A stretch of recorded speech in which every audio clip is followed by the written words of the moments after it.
In this video, we'll look at sideloading drivers using Crestron Configure Pro. If we wanted to add a new device to our system, we would click on Devices, then Add Device, then we would go down to Drivers. Suppose we're adding another flat panel display. We would click on Displays and look for the driver for our display.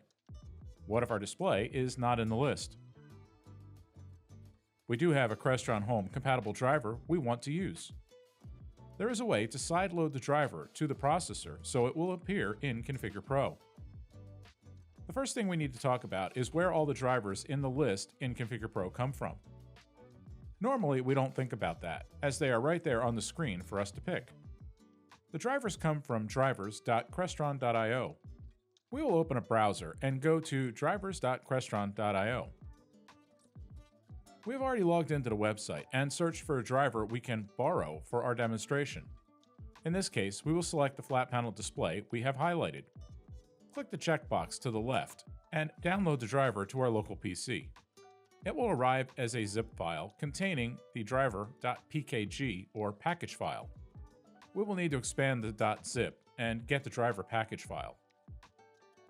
We're going to use this driver as a basis for the driver I want to build for my display.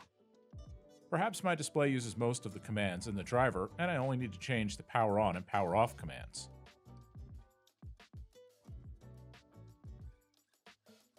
To do this, we'll use Crestron Toolbox and the Device Learner tool to edit the IR driver. We'll use the File menu and select Open Package File. Then, browse to the file location and select the .pkg file we extracted from the .zip file.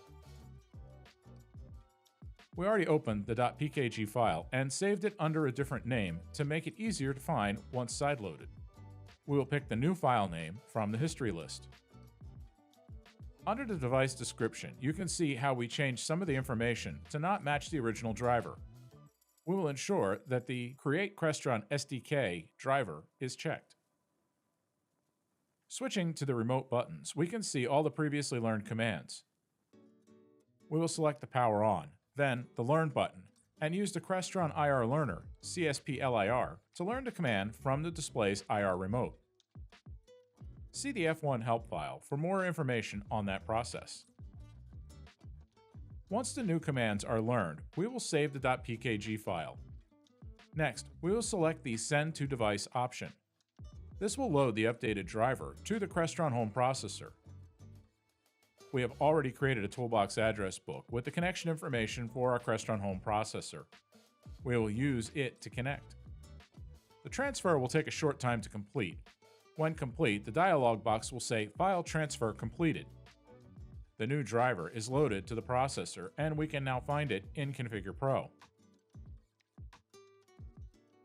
Back in Configure Pro, we need to locate the new driver. We can refresh the list using the Rescan button. We will select Display, then Generic. There is the sideloaded driver ready to use. You can select a room and add it as you would any other driver. We can also connect to the Crestron Home processor with any secure FTP or SFTP application and load the driver package to the processor. We can look at that process. We have already entered the processor IP address, admin username, and password and connected to the processor. We have already browsed on our computer to the driver file we want to upload. This window shows the file structure on the processor. We will go into the Users folder. Then we will go into the Third-Party Drivers folder. Then into the Imports folder. This is where we can drop the driver file we want to upload. Once the upload is finished, the driver will be available in Crestron Configure Pro. This concludes this video on sideloading drivers in Crestron Configure Pro.